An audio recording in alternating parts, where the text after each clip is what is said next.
Good afternoon, Trig. I am reaching out to share a personal experience that's shaking me, and I'm hoping you and your crew can help me process my perspective. We will help you. We are here. And it says, on a Monday morning, while driving from Amasaman to my office at Tema Station, a well-dressed lady flagged me down. I hesitated at first, but as a youth leader in my church, my compassion rooted in my faith won out. So I stopped to hear her out. Okay. She was in tears, pleading for a lift to Accra. After asking her a few questions, I let her into my car. We chatted amicably until we reached Circle, where she said she'd get out. That's when things took a shocking turn. The moment I stopped, she began crying hysterically and acting erratically. That would be strange, man. That would be me punching somebody in the face. Like she was unhinged. She tore her top and scratched her face with her long nails. And within moments, a crowd surrounded my car. To my disbelief, she started screaming that I was an Uber driver who had taken her money in an envelope and refused to return it. Wow. What baffles me is how she knew I had a significant amount of money in the car, office funds I was carrying. Wow. Before I could explain, someone in the crowd slapped me and I didn't even see it coming. The situation escalated quickly and I ended up in the hospital, battered from the ordeal. This experience has left me deeply shaken. It's numbed my empathy and made me wary of helping others. I don't know how to move past this. How can I regain my trust and sensitivity? I want the old me. Okay. By the way, my wife introduced your show to me and it's been incredible. Thank you. Thank you, wifey. The wives are always the best. And this is a message I received and we decided to share with you guys. Someone picked somebody. They got to her destination session. She's going to drop at Circle. And they get there. She's supposed to get down. And she starts acting funny, tearing her clothes and scratching her own face and shouting, "Ole, ole, ewi. Well, Papa Uber driver, no, waji misika, envelope, ni one person, the mami. And I make Charlie, the blow you go chop for your mouth, no." And it went on and on and on and on. And people, mob justice. People came around, started beating the guy. Now, the reason why I decided to bring this on is because a very big personality in Ghana shared a similar ordeal with me. And he said, to date, he's traumatized when people shout, like people, because he said that the way they beat him, This is somebody that's known by everyone. Like, he's contributed immensely to our music industry. And he shared this story with me, and he said, Charlie Trig, I was with a friend, 2 other people, and a lady. And when we walked past some guys, they started touching the girl. So he stepped in to say, why are people behaving like that, blah, blah, blah. And one of the guys wanted to show strength. So he had his gun on him. So he flagged the gun.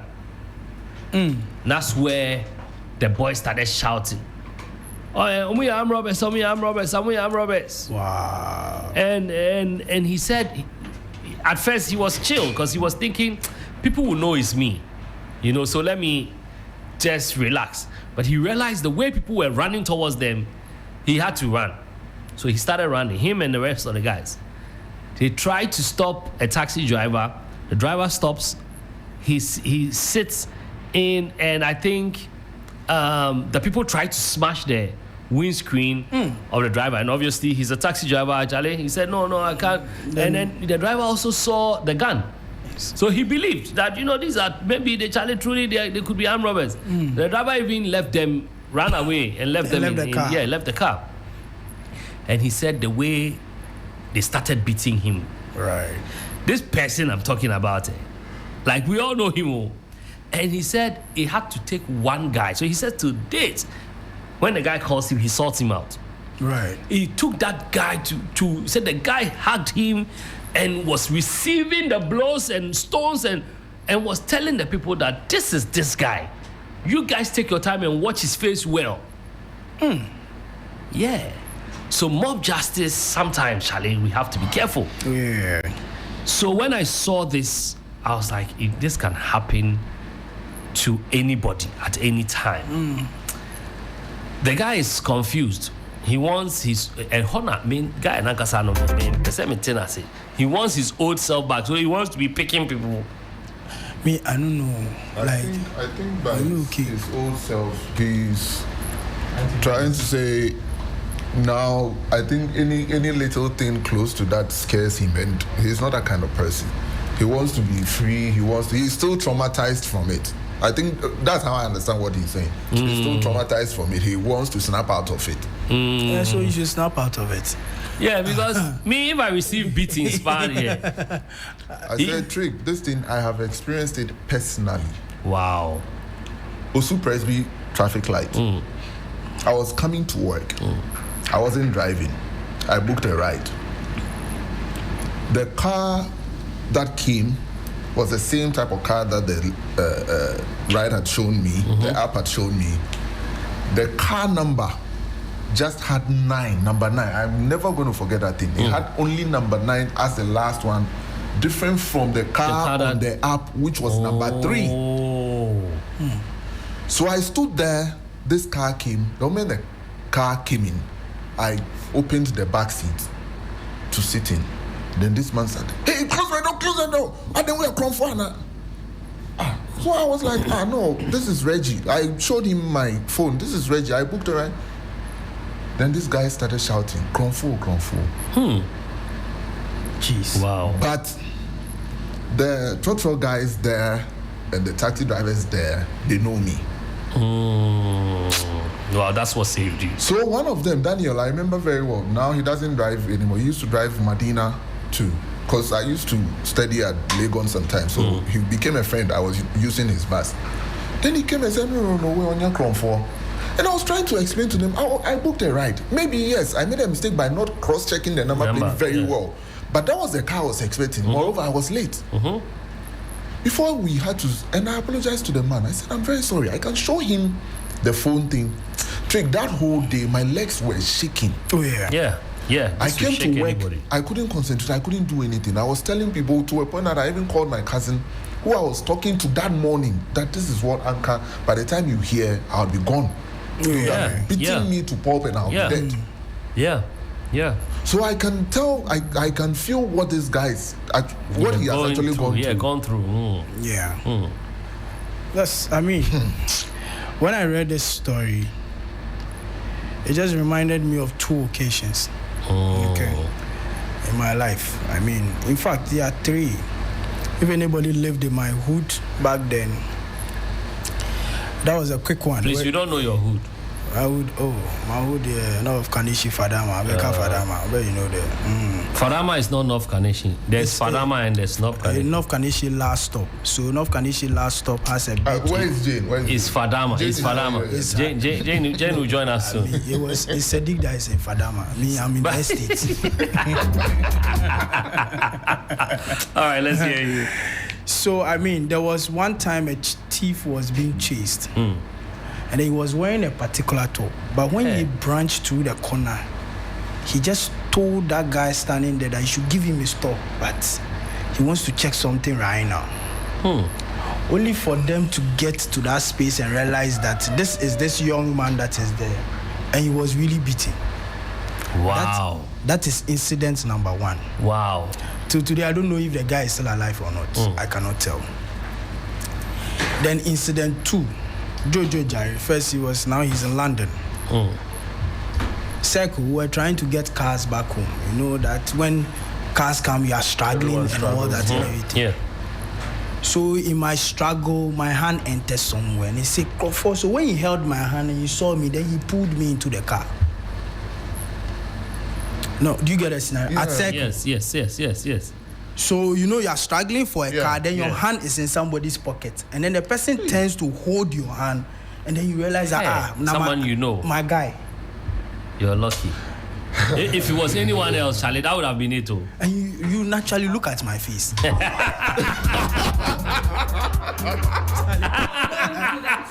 No, see, Jane. Jane. You're a very honorable man. Hey. Don't do that to yourself. Listen, it's how I used to look.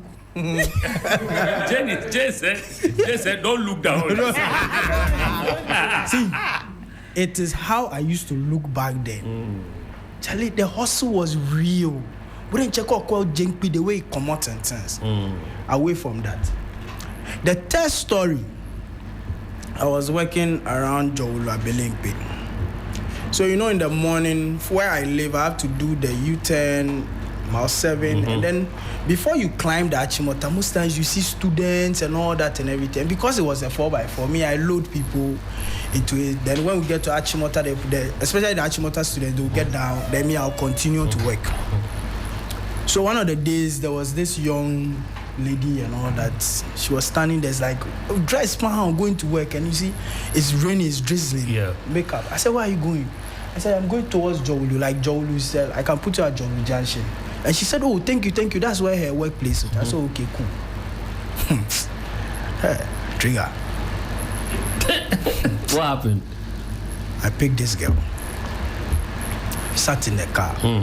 The whole time, I was having a meeting in the car. You know when Zoom meeting, you are late already. Yeah. See, so as to whether who are you, what is your name, you didn't ask anything. I was busy on my stuff. See, we got to Jowulu Junction. Normally, I'll branch at Belingpe Jowulu and go to work. But because of her, I'll just have to do it at Perez and then take this thing. We got down. This girl said she won't get down. Just like that too. And I said, why won't you get down? And typical of me, I say, hey, you be like you the joke. Get down, like, I mean, that kind of thing. And see, she said she won't get down. Oh yeah, I'm a problem. Yeah. Oh yeah, I'm a problem. And true, it give me problem. Wow, what did she do?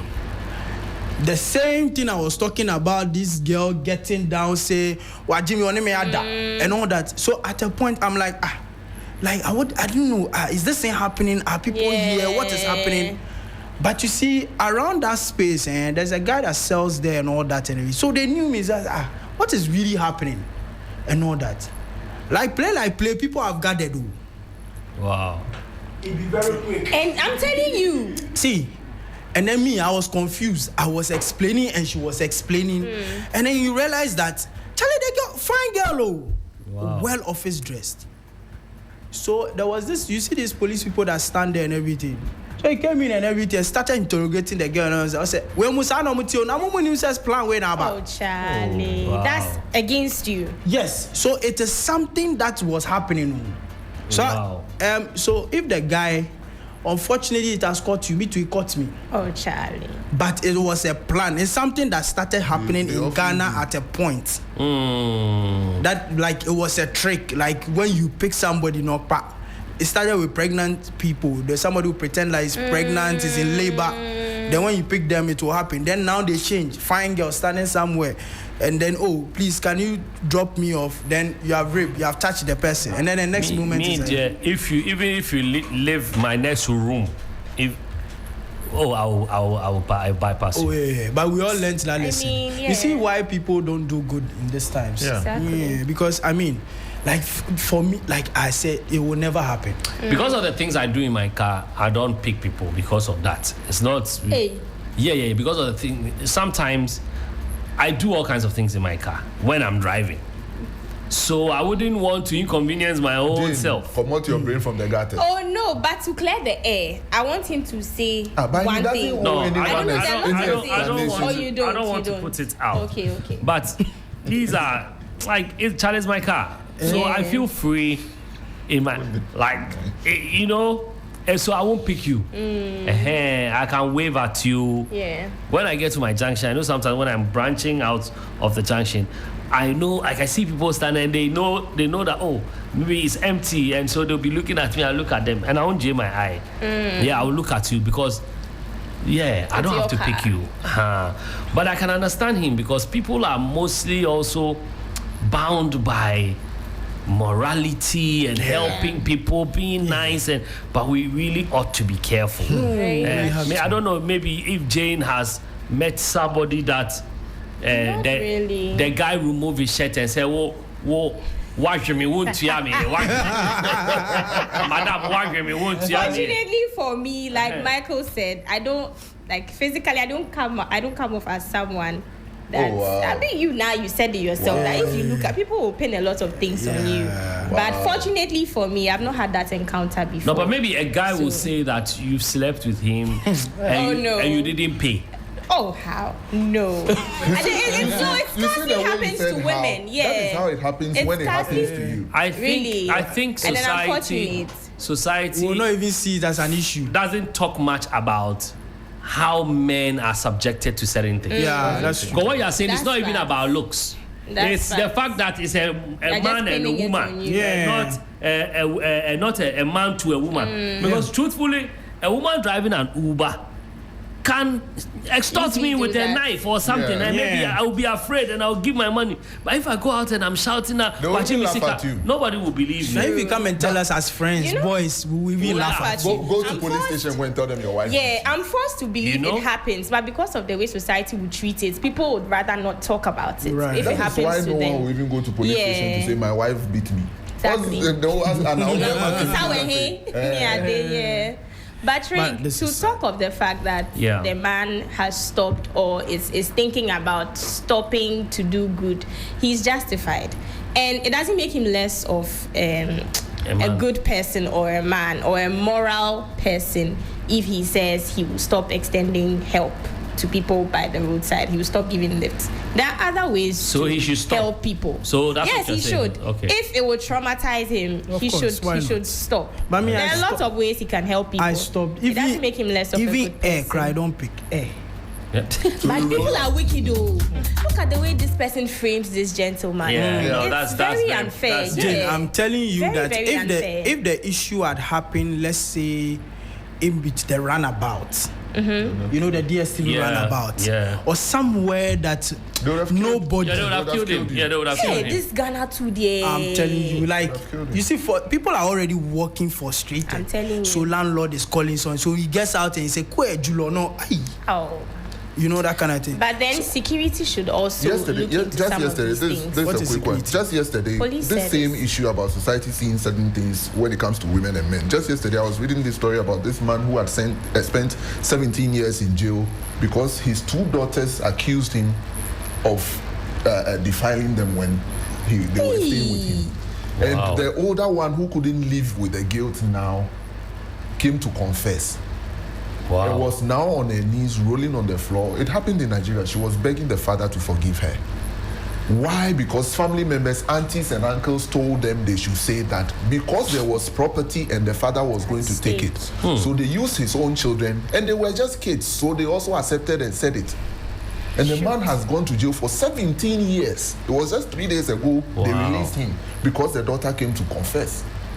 Wow. It's disturbing. This is disturbing. And this is the reason why I'm going to open the phone lines. I want to also find, and apart from us discussing it, we need to also conscientize people, about some of the things happening. Yeah. This is very big also in Lagos. Yeah. On the streets of Lagos. Oh, yeah. The moment somebody shouts Ole, no matter how finely dressed you are, because you see in Nigeria everybody's angry. So the moment the system is very frustrating. So the moment they made that you can look like look fresh, whatever, you'll be bent. In worst cases, somebody's coming with a car tie, somebody's coming with a gallon of petrol. How it's crazy. Stop that? And this happens also in a lot of Ga communities and a lot of Zongo communities. Yes. Unless nobody shouts El Juloy. El Juloy. Someone has run to my corridor before in my house. They were chasing him. I knew him. And then when he saw me shout, "Oh, ni amagbemi." What did you? I knew him. Yeah. I just opened the corridor, make them enter, and then I locked it and asked him, why? What is the problem? He said they were shouting Ojuloy somewhere, and the people were chasing him around the Osu Baptist Church there. They were chasing him, so he ran. He saw me there and was shouting, "Oh, nee, I'm back, baby." I just opened my corridor, made him enter, and then I locked up the place. And it was now that I was asking, because I knew him and I knew who he was. Now asking him why, what's happening, and he said they were shouting Ojuloy, and he didn't even know what was going on. And he was walking bare-chested, in shorts, around 11 something. Yeah, and the sad thing is, even the police gets caught up in wrong profiling because of looks and all kinds of things. I mean, on the day of the event, it happened to us. Oh, really? Wow. Yes, because I had my cousin pick me up, and he has locks. And he drives a very nice Mercedes. He picked me up. After that, we were going to buy food from that place. It was the barrier. The guys insisted that they have to search all of us. I know that thing. It happened around the Shell. But me, sometimes I can be very funny. I didn't get down. I said, unless you shoot. I didn't get, because I was tired. Yeah. And I was tired. And I said, if you have any reason, you come and search. But I won't get down, because sometimes they also plant things in the car. You have to also be. So I think they could identify you as Trig. One did finally, and then now they want to be nice. Can you and imagine? I told my cousin, hey, but listen, I am corner. Because sometimes it's wrong profile. Yeah. You meet somebody. I know that the law gives room for you to, if you suspect it, you can go ahead. But you have to be careful in profiling people. You talk to them, ask them a few questions. Psychologically, and you will know. Some of these police officers, if they were also not wearing uniform, they also would. They'll be suspects. Yes. Some of them, if they are not in their uniform and you see them, and anybody tells you he's a policeman, you won't believe it, but it fits more for whatever it is that they will It's true. Fact. But they've stopped me and asked me, do you have ammunition on you? Or weapons of mass destruction? Weapons of mass destruction. Okay, at this point, I'm going to open the phone lines. We want to hear from you. 0559242717, 0556910154. Let's not forget that the most important part of this story is that he wants to know if he should still continue doing good or not. He wants his old self back because he's a nice person. So, let's open the phone lines. Line 2 has a call on. Hello. Hello, Trig. Yes, sir. How are you doing? We are great. And yourself? I'm good. Greetings to the Abanike crew. Thank you. Michael, Jane, and Reggie. Yes, thank you. First of all, I have to take it on a sliding note. Okay. What actually do you do in the car that I don't want to give to you? I told you. Please clarify. If you don't take care, I'll petition you. Anyway, giving Jane a lift is a blessing. Because Jane will never behave that way. I mean, he will be proud I gave Jane a lift. That's my But I will never advise the guy to give any lift to anybody. Yeah. I agree. It's very dangerous. All right, I agree. All right, thank you so much. Let me pick this one. Hello. Yeah, hello. Yes, go ahead. Good afternoon. Good afternoon. Lucifer on the line. Yes, Lucifer. See, God has saved his life. And it's a warning to him. Sometimes you have to use your wisdom. That's all. That's true. You shouldn't give anybody less. Yeah. Whether a man or a woman. It's your car. It's your car. The person is standing there to join a public transport. What's your sweat? Whether the person has money or not. Sometimes it's so timid to me a day. Yeah. To safeguard your own life. He should forget about everybody and live his life. Even if he sees the wife, his own wife, by the roadside, it might be a plantain. He should pass by. Okay, Lucifer, thank you so much for calling. All right, let me pick this one. Hello. Hello, Chairman. Yes, sir. My name is Emmanuel. Emmanuel, where are you calling us from? Calling from Tema. From Tema. Okay, go ahead. Okay. The guy shouldn't stop. Okay, he shouldn't stop. Yeah. Because anytime you feel like helping someone, you should just do it. But not all the time. But anytime you feel something within himself that, oh, this person, let me help him, you should help the person. Because 1 week, 1 week today, at 9, where the traffic light is, I'm a Uber driver. So anytime I close anywhere I am, I'll drive empty. Then I'll go home. On my way going, then I met a lady at the traffic light. This lady is going to go. So I stopped. I want to give her a lift. She pretended like she didn't see me. So when I moved the car there, then I stopped again. So she walked to me. Say, oh, boss, why? Who can you find? I'm so comfortable. How much is it? I said, oh, it will be like 23. So I don't have money. And I said, okay, madam, you know something. I'm going to Tema. If you sit inside the car, the same fuel I will use. If you don't sit in the same fuel, so sit down. When the lady starts inside the car, then I feel that no, something is happening. The lady cannot breathe. Hey. Not knowing the lady is asthmatic. Wow. And she forget her inhaler in the house. Wow. I said, okay. The way I see the I said, let me take her to the pharmacy so that I'll get her the inhaler. Then she said no. So I should take her to station so that she'll pick a car from there and go home. And I said, okay, for me myself, I'm going to go so I can help her. But I'll go and load at the station. It's okay, fine, let's go. We're going, and I said, no, if I want to go to the station to go and load, the lady will die. Yeah. So when we get to GTP runabout, or Bako runabout, then I put on the hazard light, and I speak to Shanghai. So on our way going, the lady was like somebody who is going to coma. Wow. The only thing you can do then, she tapped something on her phone and showed it to me that she's sort of credit, so I buy credit so that he will call somebody to use the inhaler to meet us on the way. So you see, at that moment, if like I did not help the lady, what will happen? You see, so sometimes when you feel like helping somebody, just do it, but not all the time. If the people says to her, oh, let me help this person, just go ahead and do it. Okay. So, I mean, I would advise the guy not to stop. Not to stop. All right. Thank you, Emmanuel. Hello. Hey. Yes, good sir. Afternoon. Good afternoon. I want to tell my brother he shouldn't stop.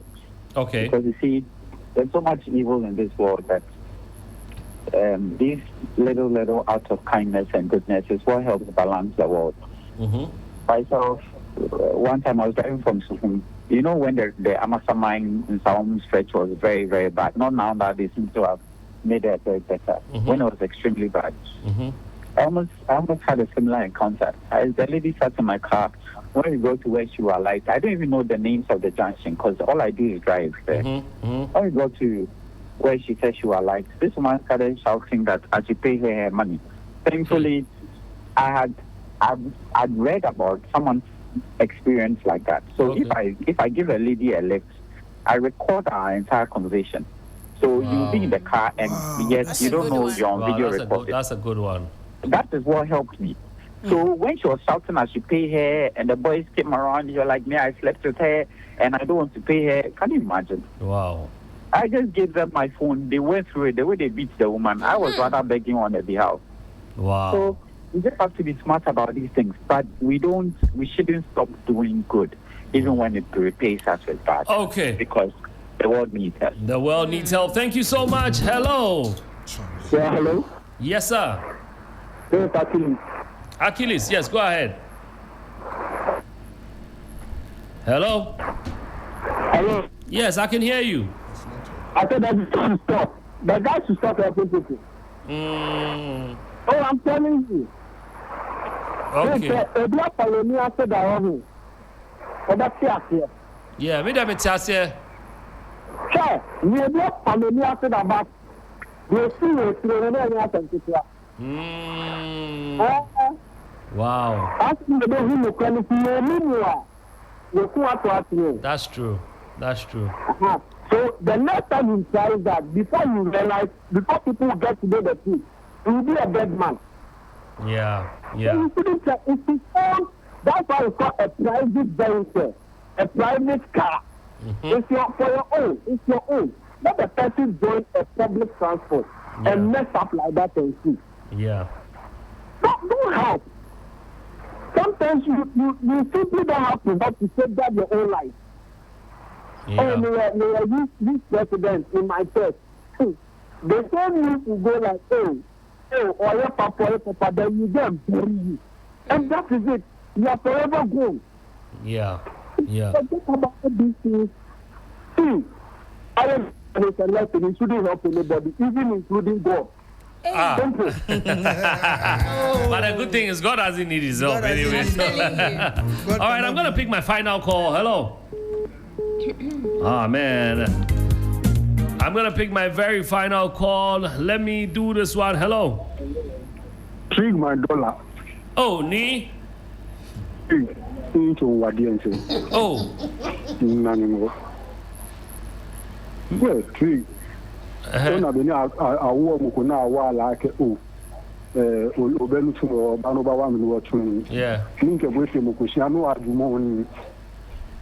police case. Wow. Police. Yeah. Street boy or lawyer. Lawyer. Yeah.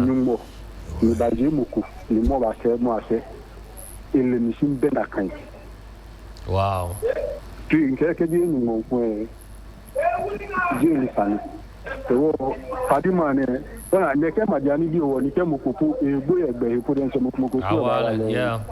Because do you have the sign to me?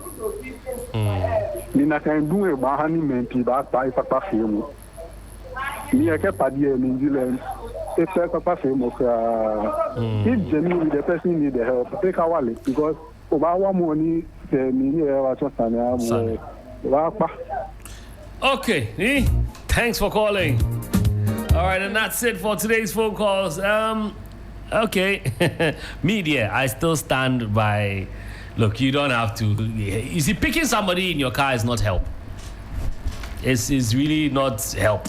It is. So how is it help? You are helping the person go to his or her destination. You see, you know that by law, if that lady had died on that way to bomb, yes, it's on you. Yes. How do you explain that? How do you explain that? How do we believe that she had asthma and all of that? I mean, sometimes look, think about it. If we were living abroad, we would have agreed that one there is like that. You know, people don't even give you directions for a reason. Yeah. When you travel, they don't choose to help you because that instant, if you faint, even when people are fainting, if you hold the person and your DNA is on the person and the person dies, it's on you. Right. So they won't bother.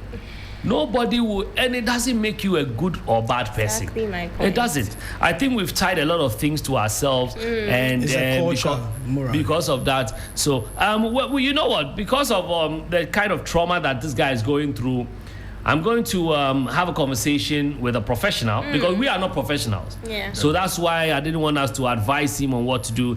I'm going to talk to Dr. Isaac Newman Arthur, who's a medical doctor and a clinical psychologist. We will have that conversation with him right now. Good afternoon, Doc. Yeah, good afternoon. Doc, how are you doing this afternoon? I'm trying. I got space. We thank God. I am. We're talking about a man who has been accused of something. Eventually, he got beaten up, and the story is done and over with. But now he's going through his own phase. I don't know what to call it. Since you're a professional, I don't want to call it anything. What do you make of this, and what would you advise? Yeah, well, if anybody goes through some traumatic events, usually they go through various psychological phases. Okay. Right, and the diagnosis actually changes with time. So, in the first instant, when they are anxious, they have all these palpitations, they can't sleep, they may have flashbacks, and all those things based on that event, that traumatic event. We'll say that initial description of the whole thing, we say acute stress disorder. Right? Acute stress disorder. Yes, and so for example, it starts with a traumatic event or an unpleasant event. Right, so within the first few days to about a month, the diagnosis usually maintains acute stress disorder. Right, so it also happens when someone has a broken heart or someone has what do you call it? Maybe armed robbers come to a person's place. They, you know, the panic, all those things around that. right? We say acute stress disorder. People can go into a diagnosis of having panic attacks and all that, but acute stress disorder. Or you fail an exam, you are all over the place. You hear your parent is dead, and all that. But after a month, if those symptoms still persist, because usually we expect that, as the days progresses, it should be dying down, because we all have the capacity to cope and adjust. Right, so as the days, go by, we expect those symptoms to subside. But if it crosses like a month, there are flashbacks, nightmares, they relive the event, they avoid situations that represent that event. And that, for example, if there's a driver, the person doesn't even feel like going to the car again. On the road, they are panicking. When they go into post-traumatic stress disorder. So, Doc, what would you advise that this gentleman do? The gentleman now needs some psychological evaluation and help by a professional. Okay. So he can come to you. Very significant. So, he can try and come to me. I'm a very, very busy person. So, but I'm with University of Professional Studies. The person can actually, come for some help. But anybody who is going through any traumatic event and they are struggling, they will need proper psychological care. And the person can actually go to any health facility and have to talk to a professional. Wow. Have to talk to a professional. And the professional will help. Doc, before you go, Jane has a question for you. So I'm going to pass you on to Jane. Jane. Doc, this is a little unrelated, but if you're going through a broken heart, would you advise that, this is just for anyone, it's not very personal. If you're going through a broken heart, would you advise that out of trying to get out of it, you enter another relationship, or you just take a breather on it? Rebound. Out of relationships. You take a breather from, dating. If you are going through what? A broken heart, please. Yes. Would you advise that you take a breather from dating, or you just hop into another one? If you are going through a broken heart, you need that, you need that evaluation. Okay. You need that psychological evaluation by a professional. Usually, we underestimate the impact of such events, right? When someone goes through some traumatic event, and it actually starts from childhood. Wow. How is that? It starts from childhood. How is that? So, for example, if you are an adult, every adult is made up of some challenges from childhood. Every adult is a reflection of their childhood. Wow. Every adult is a reflection of their childhood. So, we actually go through all kinds of traumatic events. I think Doc is having issues. So, I mean, give me a minute. So, usually every child goes through some traumatic event. Every child goes through some traumatic events while they're growing up, and depending on the phase they are, what causes trauma or crisis for them is different. Right. So, for example, before 10 years, right? For example, when you scream at a child, you talk down on them, you beat them unnecessarily. Those things are traumatic events for that child. Yeah. Right, because they may not be able to assign the right interpretations to it.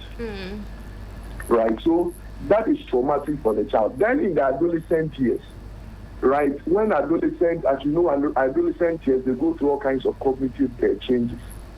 Right, and those cognitive changes with adolescents actually creates, and all the issues with relationships and battles with their parents and all those things. It's traumatic for them. Every adolescent needs some understanding and acceptance. If they don't get that, it creates problems for them. Now, what they do is that they use life events and situations to cope. What we call friends and social media and all kinds of things. I'm sure now you realize that there's so much on social media now. Yeah. Right, and you see some young people go through all kinds of things on social media. They are all some of them are all products of some traumatic events, right? People use all kinds of abnormal behaviors to cope with trauma, right? Even sex-related things to cope with trauma, right? And drugs and all kinds of addictive things to cope with trauma. And so when people go through all that and you don't deal with it, then it creates problems. Whilst people grow up, they actually form relationships. And those relationships and stuff actually, if it doesn't go well, it becomes traumatic for them. Oh. And that is why if you have people who have gone through multiple relationship breakups, right? Every relationship that does not work creates some traumatic, maybe footprint. True. Right? Wow. It never goes away. True. Wow. Right? So someone maybe committed their life to a certain relationship for some time, it doesn't work out. Right? That is traumatic for the person. So if you maybe a lady or a gentleman has had multiple relationships, you realize that they develop some behaviors. They become overly sensitive, hyper-vigilant, they struggle to trust, they become overly emotional. Yeah. Right? They become overly touchy and all that. And those things are a consequence of multiple traumas. Right? And before you realize they don't want to marry, they have a very toxic narrative about relationships and marriage. Yeah. You may find a woman say all men are the same. You may find a man says cheer woman. All kinds of things. It's just because if you've had someone who has had smooth relationships, right, has had things go well with them over time, right? They have a certain positive perspective about life.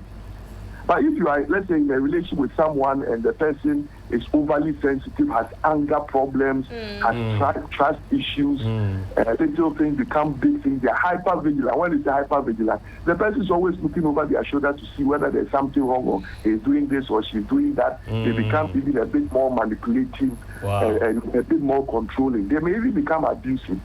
Wow.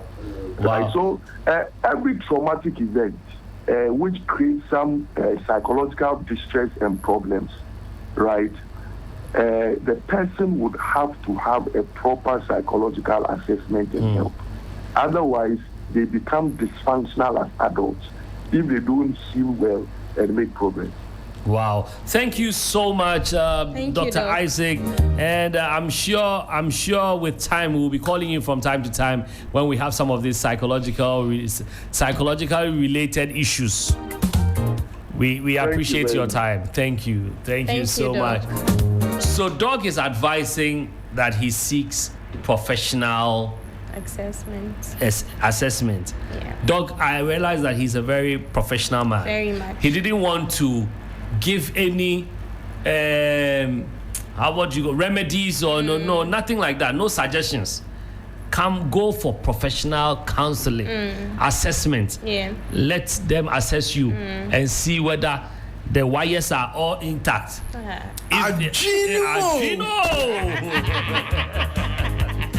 But that was a good one. Yeah, I think that was a very good one. Thank you so much. I mean, Jane has benefited from this thing. I'm going to take Doc's number and seek you need it. But Jane, why were you doing this? What is this? Clark it. Like accurate, Clark it.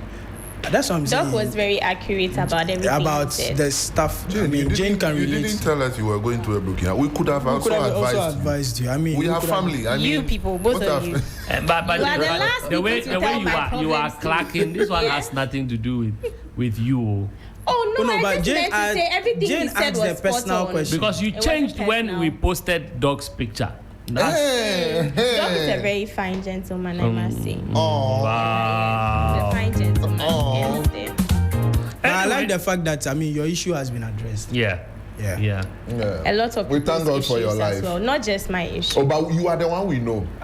Through you, others have also been saved. Anyways, guys, looking at the matter at hand, I think Doc has addressed everything because in the end, you just have to go for seek professional counseling. But me, I can't advise you. I'm just saying if it was me, well, it can't be me.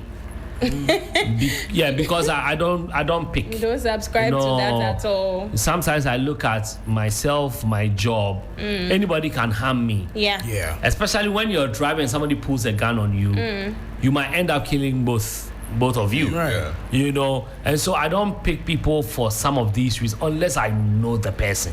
Like I see someone I know by the roadside, and even that one sometimes when I stop. So, oh, Jane, okay, let's do a practical example. Let's say I'm driving and I see Jane. Oh, papa, and I park. Oh, Jane, hi. Where are you going? Oh, I'm just going across the second junction. Oh.